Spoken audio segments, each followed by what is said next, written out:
Ever watch something without having high expectations for it? It's a rhetorical question, Farley. What? That's a rhetorical question. That means you don't have to answer it. It's a rhetorical question because I know at some point within your life, you've watched something not expecting much from it, but obviously hoping to be wrong about it. It's what I do with a bunch of the anime that I watch. I like to form my own opinions on anime, watching stuff that I don't expect much from, such as Do You Love Your Mom and her 2-hit multi-target attacks, and In Another World of My Smartphone. Even though much of the anime fandom say these are garbage, and I agree after watching them, giving them garbage ratings, I want to see it with my own eyes, because blindly believing in what the majority of people say is stupid. I'm often on the hunt for hidden gem anime, ones that people don't really talk about much. I legitimately think that finding these hidden gems is sometimes more fun than watching something that will be good. I'm not sure how to exactly describe this weird phenomenon, but it just makes me feel good, like I just accomplished something difficult to do when I find these gems. Now, this anime in particular I've never heard anything about, and it's been on my watch list for a fairly long time, so I finally decided to check out Deca-Dence. The only prior knowledge I have about Deca-Dence is the promotional picture and brief synopsis on my anime list, but man, it surprised the living hell out of me.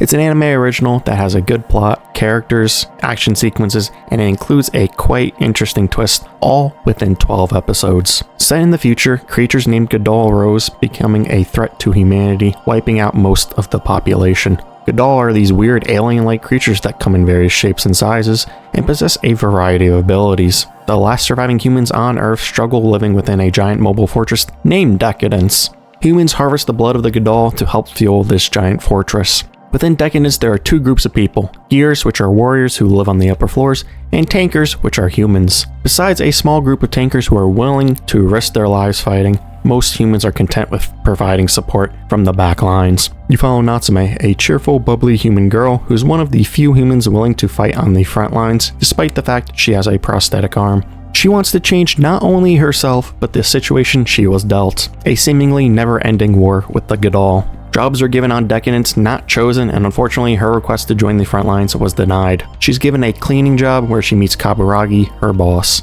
Of course, she's completely stubborn, refusing to give up on her dream, which begins the start of a world-changing story. Now, this anime is weird because I wasn't expecting characters to look like this. This is the twist within the anime Deca-Dence. Yes, there are cyborgs, or as Natsume calls most of them, toys. Even my favorite character from the start, Kaburagi, is a cyborg. These cyborgs are in complete control of the situation with the Godal. In fact, they are the ones who created them, having built a factory where they are made. Cyborgs control and manage the Godal and humanity through chips. Humanity can no longer be trusted since they are to blame for the planet's destruction and are now being guided by the system, which controls all aspects of their lives, without the humans even knowing it. This same system intentionally limits the human population by setting up fights with the Godal. Humanity is not aware of the cyborg's existence. These cyborgs created a video game called Deca-Dence, which they can log into as Gears and fight these Godal for sport. Kaburagi, Natsume's boss, just so happens to be a veteran of the game, teaching her how to fight as the story progresses. For these cyborgs, Deca-Dence is just a live service game filled with events,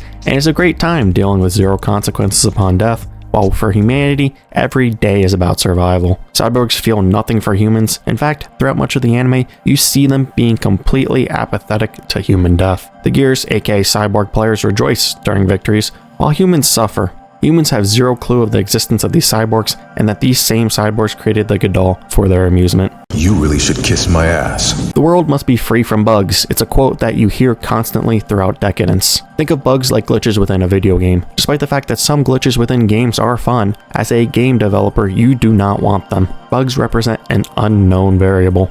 It's rational to be afraid of the unknown, wanting to eliminate the threat. Cyborgs have a system in place that restricts everyone, both humans and cyborgs alike. Cyborgs must obey the rules and not question the status quo. If cyborgs break the rules, they are deemed bugs and are either destroyed or sent for rehabilitation, which is just shoveling shit for the remainder of their lives. Humans who get too close to uncovering the truth of the world are also deemed bugs, being eliminated in the process, just like Natsume's father was. In this way, the system controls everyday life. But the world will be free thanks to bugs. This is where Natsume's boss Kaburagi comes in. Once a famous gear, his life turns upside down, now being forced to work for this system, helping it to remove bugs. Completely demoralized, he has been going through the motions of everyday life, while waiting for his life to end. That is, until he meets the bug Natsume, who completely changes his life as well as humanity's. Together, they fight the system, seeking freedom from those pulling the strings on their lives. Natsume encourages Kaburagi to grab life by the horns. Seeing the change within Kaburagi throughout the anime was fantastic. At the beginning, you see him just going through the motions. He was acting like a machine, eating the same food and doing the same work every day. Despite the odds, Natsume was always willing to go beyond her limits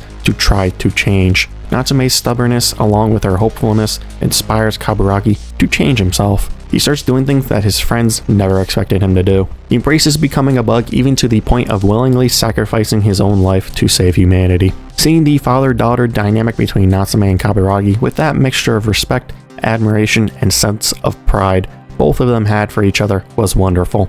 Against all odds, they destroy the Godal factory and dismantle the system, letting both cyborg and human live in harmony with one another, without the threat of the Godal. They are now able to choose what they do with their lives. These bugs, the unknown variable that could pull off anything that the system was afraid of, is actually a reason to live. Freedom. That's why Kaburagi's quote, "The world will be free thanks to bugs," resonates so much when you look back on it. Throughout Decadence, you can see that many humans as well as cyborgs are perfectly fine with the status quo, even if they don't agree with it. Humans have a fear of the outside. They don't want to leave the safety of the mobile fortress Decadence because they are afraid of dying. Since they are fine with the status quo, they don't want things to change, just going through the motions of everyday life. It's interesting to see this dynamic played out, especially between Natsume and her best friend Faye. Faye despises Natsume's willingness to change, ending up hating her in the process. Faye doesn't actually hate Natsume, she hates that she's not willing enough to change herself. Natsume shows the bad within Faye. Even Minato, the cyborg in charge of Decadence, starts questioning whether he is doing the right thing once he sees his best friend Kaburagi starting to fight back against the system. If you enjoyed watching Decadence, I highly recommend watching Gargantia on the Verdurous Planet. Both anime feel similar to one another. In both anime, you have a few surviving humans coming together and thriving on some type of giant machine. You have a main character trying to fit in where they don't belong in both anime, and eventually somebody within the anime uncovers something massive, changing their view of the world around them. Gargantia on the Verdurous Planet is yet another underrated gem anime that I highly recommend watching. Decadence blew me away, and I plead with you to give it a chance and watch it yourself. It's only 12 episodes long and ends the story in a very satisfactory way. I give Decadence, an 8 out of 10. Thanks so much for watching. Don't forget to like, comment, and subscribe. I'll see you guys in the next video.